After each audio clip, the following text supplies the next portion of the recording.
कहते हैं अखबार पढ़ना शौक नहीं बल्कि आदत होती है। सुबह चाय की चुस्की के साथ अखबार को पढ़ते कई लोगों को आपने देखा होगा।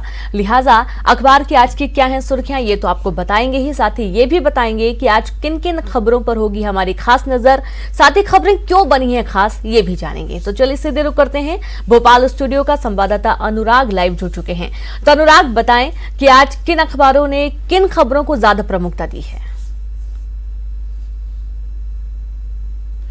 शुक्रिया रीनू। देखिए, अखबारों में जो सबसे ज़्यादा अहम खबर है, जो सुर्खियां बनी है, वो पैरा ओलंपिक में जो मेडल भारत को मिले हैं उसकी खबर सभी अखबारों ने प्रमुखता के साथ ली है। दैनिक भास्कर ने लिखा है कि स्वर्णिम मुस्कान, यानी कि 2012 में महाशिवरात्रि पर हादसे में आधा शरीर लकवाग्रस्त होने के बावजूद जिस तरीके से मेडल भारत की झोली में दिलाने का काम खिलाड़ी ने किया है, उसको स्वर्णिम मुस्कान भास्कर ने बताया है। पैरा ओलंपिक में एक दिन में 5 मेडल, इतने तो 53 साल के इतिहास में कभी पूरे टूर्नामेंट में नहीं जीते थे। तो इस खबर को दैनिक भास्कर ने प्रमुखता के साथ लिया। और इसके अलावा अंदर जो दैनिक भास्कर की खबर है वो है वन विहार को लेकर। भोपाल वन विहार में बाघ का एक फोटो पानी में तैरते हुए दिखाया गया है और इसी खबर को दैनिक भास्कर ने प्रमुखता के साथ दिखाया है और लिखा है कि वन विहार में वनराज, मौसम में पहली बार पानी से भरा 80 मीटर लंबा ट्रेंच। साथ ही दैनिक भास्कर ने लिखा है कि मुंह में दबी हड्डी जब खेलते खेलते ट्रेंच में जा गिरी तो उसे ढूंढने पानी में उतर गया पन्ना, नहीं मिली तो स्विमिंग का मजा लेता रहा। पन्ना टाइगर का नाम है और उसी खबर को प्रमुखता के साथ दैनिक भास्कर ने लिया है। पत्रिका की यदि नज़र डालें तो पत्रिका ने मानसून की खबर को अपने पहले पेज पर लिया है। मानसून की जोरदार वापसी, आज प्रदेश के 17 जिलों में भारी बारिश का अलर्ट। निवाड़ी में मकान ढहने से 2 की मौत, टीकमगढ़ जिले में 2 किसानों पर गिरी गाज। इस खबर को पत्रिका ने अपने पहले पेज पर लिया। और इसके अलावा जो सबसे अहम खबर जो पत्रिका के में सुर्खियां बनी है कि पूरा पेज पत्रिका ने जो है पैरालंपिक में 7वें आसमान पर हमारा हुनर, ऐतिहासिक, एक ही दिन में भारत के नाम 2 स्वर्ण 2 रजत 1 कांस्य पदक। इस खबर को पत्रिका ने सुर्खियों के साथ लिया है। खिलाड़ियों के फोटो के साथ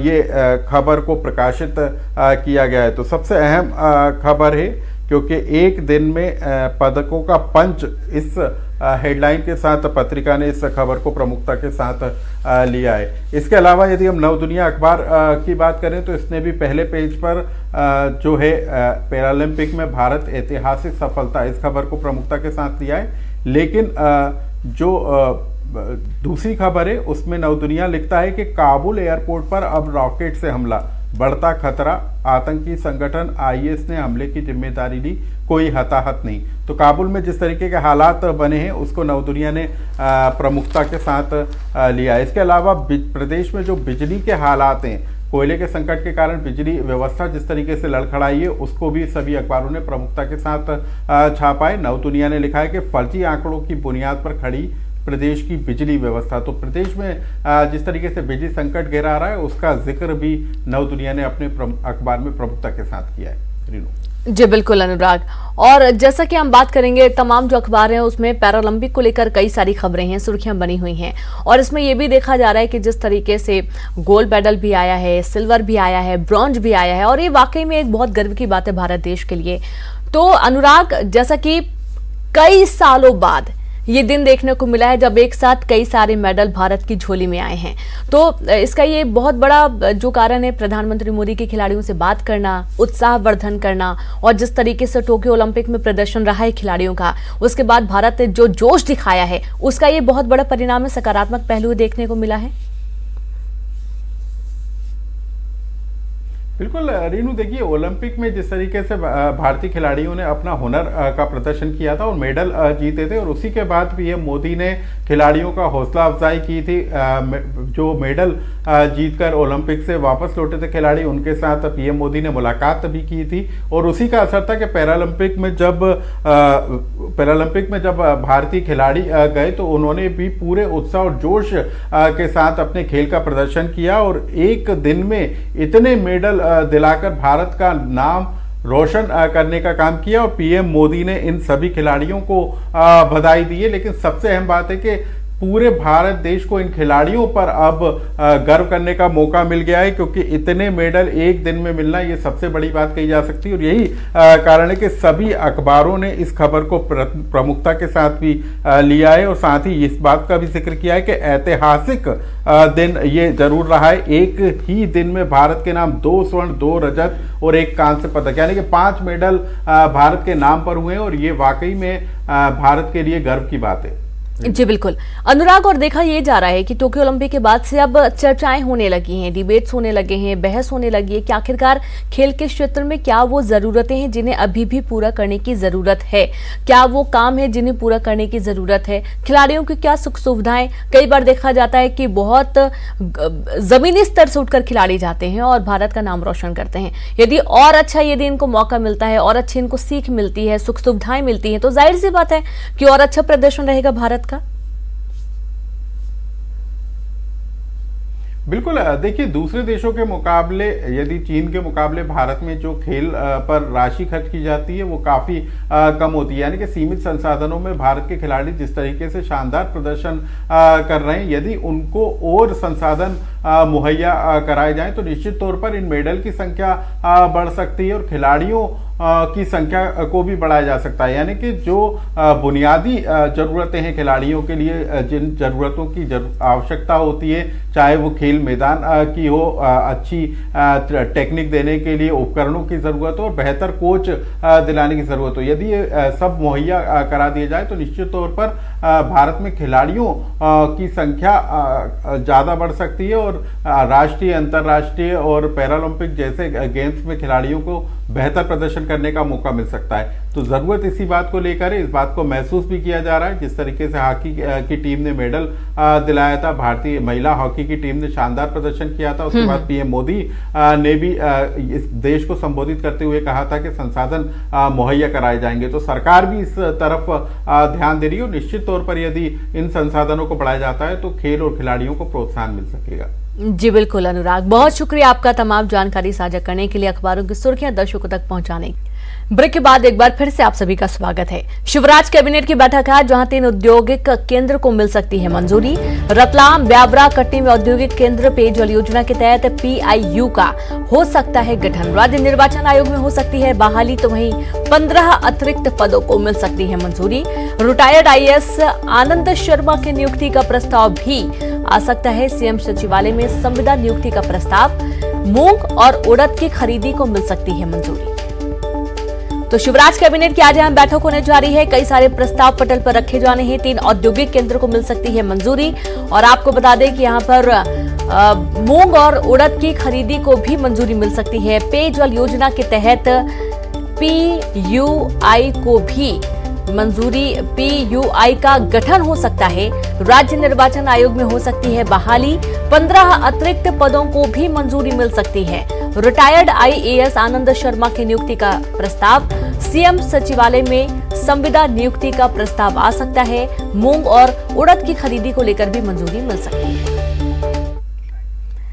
एक और बड़ी खबर भोपाल से है। MP में बिजली का संकट बढ़ चुका है। बिजली की मांग 10,719 मेगावाट तक पहुंची है। 9,542 मेगावाट बिजली का जो उत्पादन है वो हो रहा है। ग्रामीण क्षेत्रों में कई घंटों तक बिजली गुल रहती है और भोपाल के 600 से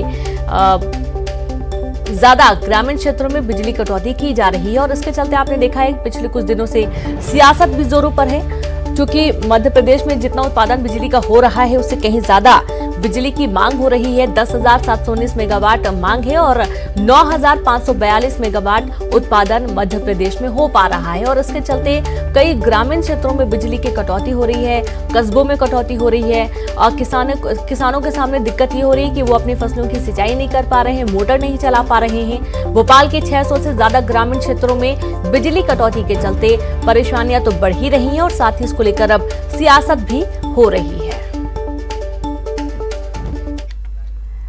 MP से इस वक्त की बड़ी खबर। MP सरकार फिर लेगी कर्ज। जी हां, 2000 करोड़ रुपए का कर्ज लेगी सरकार। 5 साल की अवधि के लिए ये कर्ज लिया जाएगा। MP सरकार पर है करीब 2.5 लाख करोड़ का कर्ज। तो पहले से 2.5 लाख करोड़ का कर्ज है।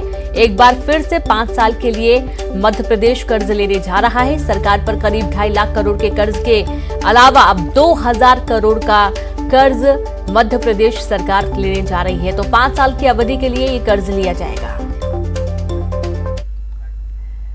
खबर भोपाल से, पुलिस मुख्यालय में बड़ी बैठक, जहां पुलिस अफसरों की होगी बैठक। पश्चिम क्षेत्र के अफसर भी वर्चुअल इस बैठक में शामिल होंगे। गृह मंत्री नरोत्तम मिश्रा करेंगे बैठक का शुभारंभ।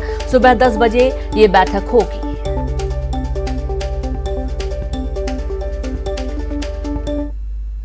और इंदौर से खबर है, जहां स्कूल खोलने का विरोध करेगी कांग्रेस। कोरोना की संभावित तीसरी लहर के बीच खुल रहे स्कूल, कांग्रेस स्कूल खोलने का विरोध करेगी। कांग्रेस करेगी जिला शिक्षा अधिकारी कार्यालय का घेराव, जहां सुबह 11 बजे होगा कार्यालय का घेराव। तो एक तरफ बच्चों की पढ़ाई प्रभावित हो रही है, दूसरी तरफ विपक्ष अब स्कूल खोलने को लेकर आंदोलन करेगा, विरोध करेगा। सुबह 11 बजे कार्यालय का घेराव करेगा।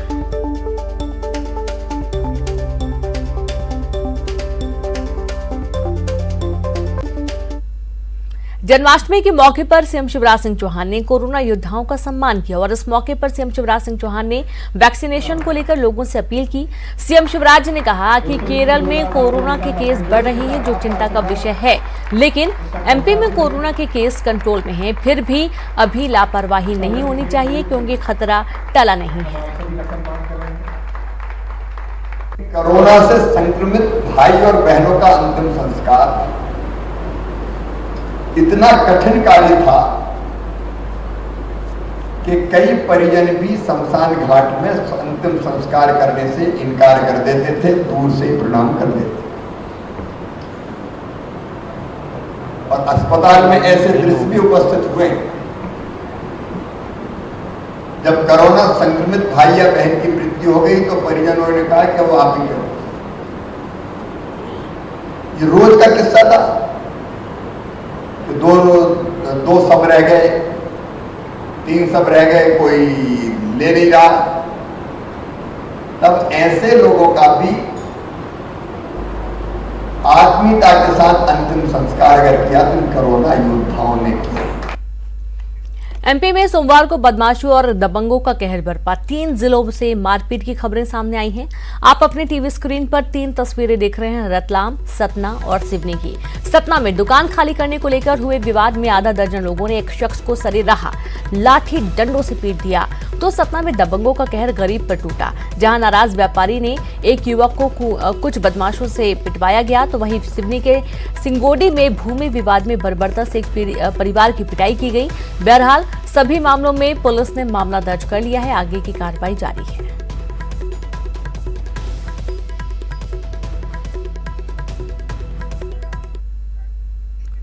अगली खबर, अमेरिका ने अफगानिस्तान छोड़ा। अफगानिस्तान में अमेरिका का सैन्य अभियान खत्म हुआ। रात 1 बजे वापस लौटी अमेरिकी सेना। डेडलाइन से एक दिन पहले ही वापस लौटी अमेरिकी सेना। 20 साल बाद अफगानिस्तान से लौटा अमेरिका, जहां अफगानिस्तान से वापस लौटी अमेरिकी सेना। यानी कि अब ये जान लीजिए कि पूरा कब्जा जो तालिबान है उसका हो चुका है अफगानिस्तान में। जो अमेरिकी सेना है वो डेडलाइन के पहले ही वापस लौट चुकी है। अफगानिस्तान से वापस लौटी, रात 1 बजे वापस लौटी है अमेरिकी सेना। बड़ी खबर आपको दे रहे हैं, जहां पर अब अमेरिका का अफगानिस्तान से जो नाता है वो टूट चुका है। 20 साल बाद अफगानिस्तान से लौटा अमेरिकी सेना। खबर दिल्ली से, सुप्रीम कोर्ट के 9 नए जज शपथ लेंगे। सुबह 10:30 बजे लेंगे शपथ। चीफ जस्टिस NV रमन्ना पद की शपथ दिलाएंगे। नए जजों का शपथ ग्रहण कार्यक्रम सुप्रीम कोर्ट के नए भवन में बने सभागार में होगा और इस ऑडिटोरियम में 900 लोगों के बैठने की व्यवस्था होगी। तो पहली बार जजों के शपथ ग्रहण कार्यक्रम का दूरदर्शन पर सीधा प्रसारण भी किया जाएगा।